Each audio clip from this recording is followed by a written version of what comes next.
Hai, selamat datang kembali di video pembelajaran hukum kepailitan. Setelah kali lalu kita sudah mempelajari dan membaca bersama mengenai rencana pembelajaran semester untuk mata kuliah hukum kepailitan. Pada saat ini kita akan belajar bersama mengenai pengertian dan dasar hukum kepailitan. Mari kita mengingat kembali apa yang sudah kita pelajari bersama pada saat semester 2 pada mata kuliah hukum perdata. Nah, di dalam hukum perdata itu diatur mengenai sahnya suatu perjanjian. Kalau ada yang ingat, itu diatur pada pasal 1320 KUH Perdata, ya. Dan itu merupakan suatu pasal emas yang ada di dalam KUH Perdata. Jadi kita sebagai mahasiswa Fakultas Hukum tentunya harus memahami dan mengetahui secara jelas dan pasti mengenai pasal 1320 KUH Perdata. Di mana di dalam 1320 KUH Perdata tersebut dikatakan bahwa suatu perjanjian itu adalah sah. Dan kemudian di dalam pasal 1338 dikatakan perjanjian itu merupakan undang-undang bagi mereka yang membuatnya. Nah, di dalam hukum kepailitan atau di dalam perjanjian ini dikenal ada dua pihak. Ya, di dalam perjanjian itu ada dua pihak, ada pihak kreditur dan kemudian ada pihak debitur.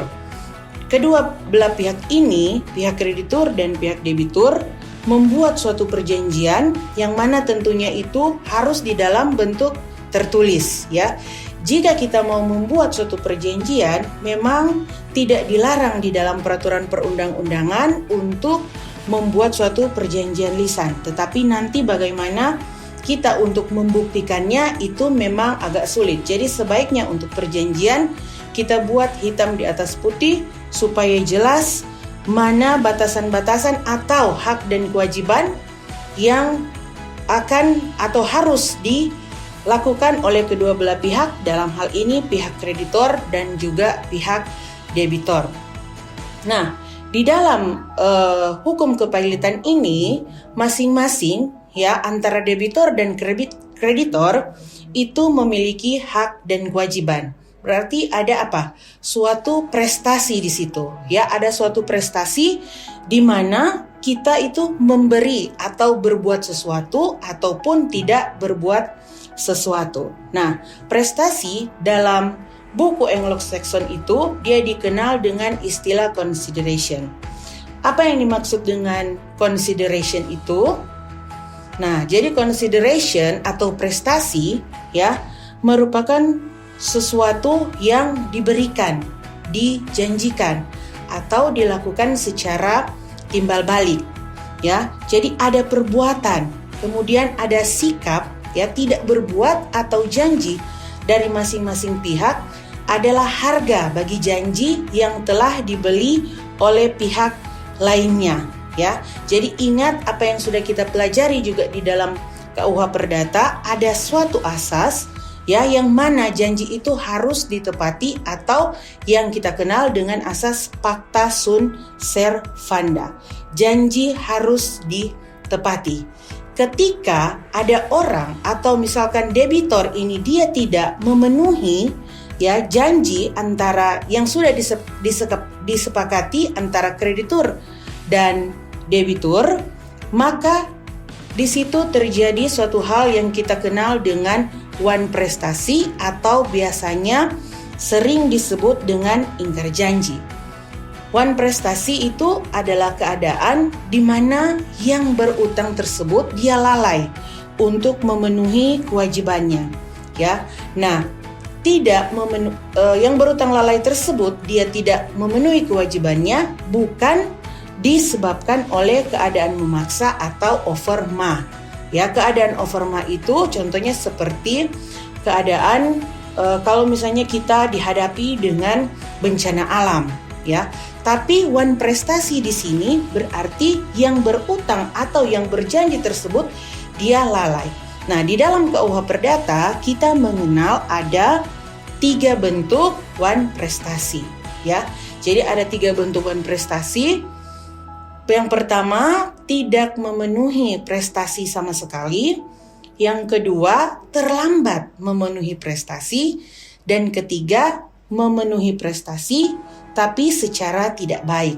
Kalau kita lihat ya dari ketiga bentuk wan prestasi ini, kalau kita tidak memenuhi prestasi sama sekali, berarti apa yang sudah kita sepakati bersama antara debitur dan kreditur di dalam suatu perjanjian itu berarti itu tidak melaksanakan hak dan kewajiban yang sudah tertuang di dalam perjanjian tersebut. Nah, berarti itu sudah bertentangan dengan pasal 1338 KUH Perdata, yang mana dikatakan bahwa perjanjian itu adalah undang-undang bagi mereka yang membuatnya. Nah, selanjutnya bentuk wan prestasi yang kedua adalah terlambat memenuhi prestasi. Nah, jadi seumpamanya ya kalau misalnya kita meminjam uang di bank, ya kita meminjam uang di bank dan kemudian kita sudah membuat janji dengan pihak bank bahwa pada setiap tanggal 27 pada setiap bulan itu kita akan membayar tunggakan, ya kita akan bayar tunggakan. Tetapi pada tanggal 27 itu mungkin ada sesuatu dan lain hal sehingga membuat kita tidak bisa membayar dengan tepat waktu. Nah, hal tersebutlah merupakan suatu bentuk wan prestasi terlambat memenuhi prestasi. Tapi hal tersebut itu sudah termasuk di dalam salah satu bentuk wan prestasi. Yang ketiga, memenuhi prestasi secara tidak baik.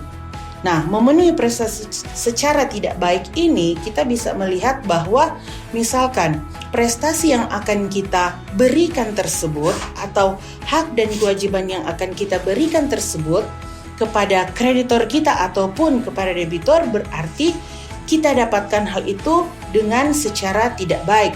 Misalnya, uang yang kita akan bayarkan itu mungkin kita dapatkan dengan menipu ataupun dengan mencuri. Berarti tetap prestasinya itu terpenuhi, tetapi apakah prestasi itu kita lakukan secara baik atau tidak?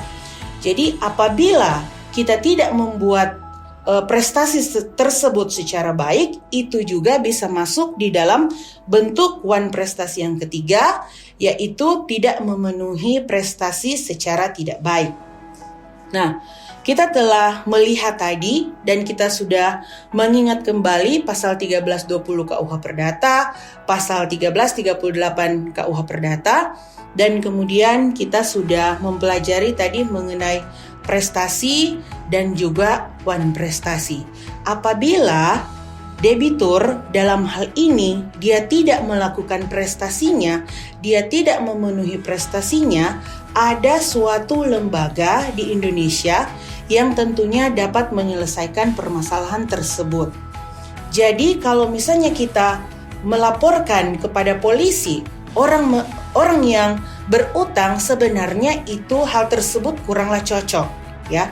Jadi ada suatu lembaga di Indonesia ya yang dapat menyelesaikan proses utang piutang antara debitor dan kreditor, ya.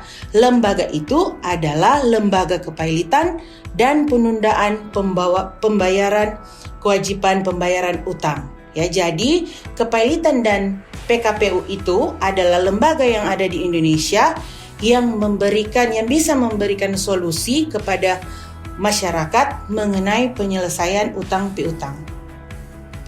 Coba kita lihat kembali pasal 1131 dan pasal 1132 KUH Perdata. Semoga kalian masih memiliki KUH Perdata, ya. Jadi kita akan cek kembali di sini. Kita akan baca bersama pasal 1131 dan pasal 1132 KUH Perdata. Pasal 1131 KUH Perdata dikatakan bahwa segala barang-barang bergerak dan tak bergerak milik debitur, baik yang sudah ada maupun yang akan ada, menjadi jaminan untuk perikatan-perikatan perorangan debitur itu. Kemudian pada pasal 1132 dikatakan barang-barang itu menjadi jaminan bersama bagi semua kreditur terhadapnya. Hasil penjualan barang-barang itu dibagi menurut perbandingan piutang masing-masing, kecuali bila di antara para kreditur itu ada alasan-alasan sah untuk didahulukan. Nah, dari pasal 1131 dan pasal 1132 KUH Perdata ini, ya, ini merupakan salah satu dasar hukum kepailitan yang berlaku di negara kita, ya. Jadi apapun barang bergerak dan tidak bergerak dari barang milik debitur tersebut, ya. Jadi baik yang sudah ada ataupun yang nanti akan ada, ya, itu akan menjadi jaminan untuk perikatan-perikatan perorangan debitur tersebut. Ya, jadi nanti kita juga pada pertemuan selanjutnya nanti kita akan melihat pihak-pihak apa saja yang terlibat di dalam suatu perkara kepailitan. Nah, kalau kita melihat istilah, ya, istilah dari pailit tersebut kita bisa lihat dari Perancis, ya, itu dikatakan veilit. Kemudian dari bahasa Belanda ada veilit, dan kemudian bahasa Inggris ada to fail, dan kemudian bahasa Latinnya adalah failire. Pailit di dalam ilmu pengetahuan hukum itu diartikan sebagai keadaan debitur, ya, yang mana yang kita ketahui bersama bahwa debitur itu adalah pihak yang berutang. Jadi jangan terputar, ya, pengertiannya. Ada yang katakan bahwa kalau misalkan untuk yang berutang itu adalah kreditur. Tidak, ya, tetapi kalau dalam hal ini debitur itu adalah yang berutang. Dan kemudian nanti kita akan pelajari lagi lebih jauh lagi di dalam Undang-Undang Nomor 37 Tahun 2004 tentang kepailitan dan PKPU, penundaan kewajiban pembayaran utang, ya, siapa saja yang menjadi debitur, ya. Jadi kalau di dalam ilmu hukum itu kita mengenal ada dua subjek hukum, ya. Dua subjek hukum yaitu manusia dan badan hukum. Jadi kalau di dalam Undang-Undang Nomor 37 Tahun 2004 dia menggunakan istilah debitur, maka di dalam Undang-Undang Nomor 37 Tahun 2004 tersebut yang dimaksudkan dengan debitur bukanlah hanya manusia saja atau orang perorangan, tetapi badan hukum juga bisa termasuk debitur di dalam Undang-Undang Nomor 37 Tahun 2004 ini. Jadi jangan lupa bahwa subjek hukum itu dia adalah penyandang hak dan kewajiban, ya. Nah, jadi di dalam Undang-Undang Nomor 37 Tahun 2004 jika kita menyebutkan istilah debitur berarti itu bisa manusia, orang perorangan ataupun badan hukum. Ya, jadi kalau kita lihat di dalam ilmu pengetahuan hukum yang tadi sudah dikatakan bahwa pailit dalam ilmu pengetahuan hukum diartikan sebagai keadaan debitur yang berhenti membayar atau tidak membayar utang-utangnya. Nanti pada pertemuan selanjutnya juga akan dibahas mengenai syarat-syarat untuk dapat dikatakan sebagai debitur pailit. Jadi tidak semua juga orang yang berutang bisa untuk dikatakan bahwa orang tersebut atau misalkan badan usaha tersebut adalah pailit. Tetapi ada persyaratan yang tentunya harus dilihat apakah itu sesuai dengan persyaratan yang diberikan di dalam Undang-Undang Nomor 37 Tahun 2004 tentang kepailitan dan PKPU atau penundaan kewajiban pembayaran utang. Selanjutnya di dalam pasal 1 ayat 1 Undang-Undang Nomor 37 Tahun 2004 di dalamnya tertulis pengertian kepailitan merupakan sita umum, ya, sita umum atas semua kekayaan debitur pailit yang pengurusan dan pemberesannya dilakukan oleh kurator di bawah pengawasan seorang hakim pengawas.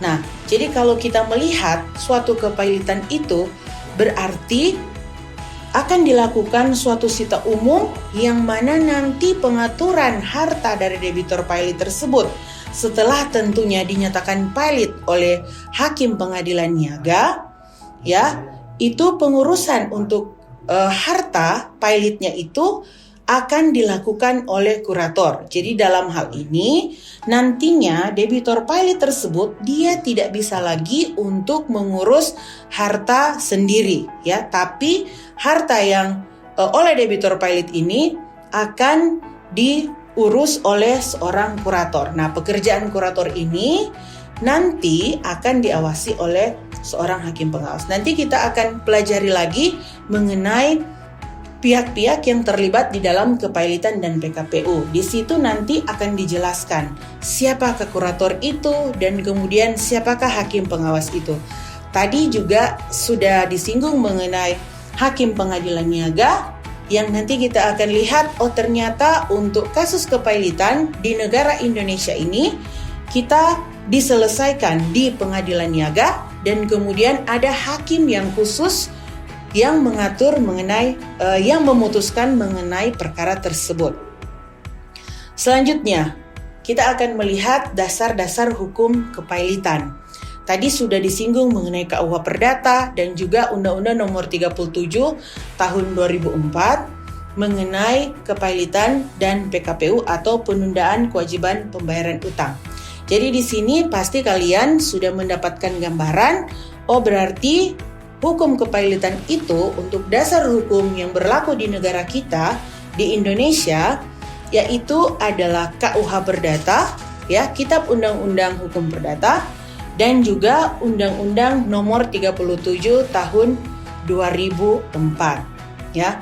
Nah, Undang-Undang Nomor 37 Tahun 2004 ini dia menggantikan undang-undang yang lama, yaitu Undang-Undang Nomor 4 Tahun 1998. Kalau kalian bisa lihat kembali apa yang terjadi di tahun 1997 dan 1998, kita bisa lihat kembali bahwa banyak sekali perusahaan-perusahaan atau perbankan yang kemudian kolaps pada saat itu. Pada tahun 97-98 itu terjadi krisis moneter sehingga undang-undang mengenai kepailitan dan PKPU ini sangat diperlukan, sangat dibutuhkan di negara kita. Karena sebelum juga Undang-Undang Nomor 4 Tahun 1998 ini, kita hanya menggunakan peraturan pemerintah pengganti Undang-Undang Nomor 1 Tahun 1998 tentang perubahan atas Undang-Undang tentang kepailitan.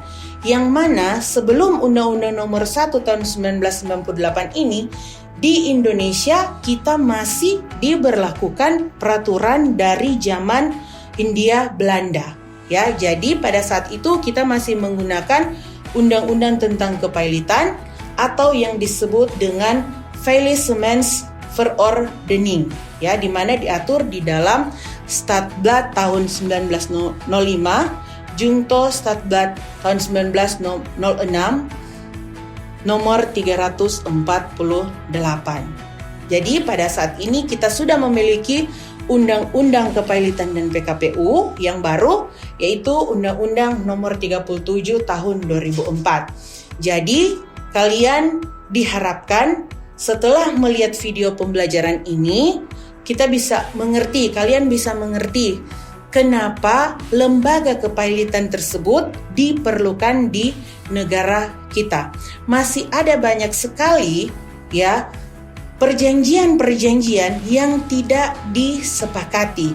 Masih ada banyak sekali suatu kasus yang mana seorang debitor dia tidak bisa menyelesaikan janjinya, dia tidak bisa menjalankan prestasinya, atau dia tidak bisa menjalankan kewajibannya terhadap kreditor. Oleh sebab itu, lembaga kepailitan itu hadir di negara kita agar supaya utang piutang dari perjanjian tersebut itu bisa diselesaikan dengan baik.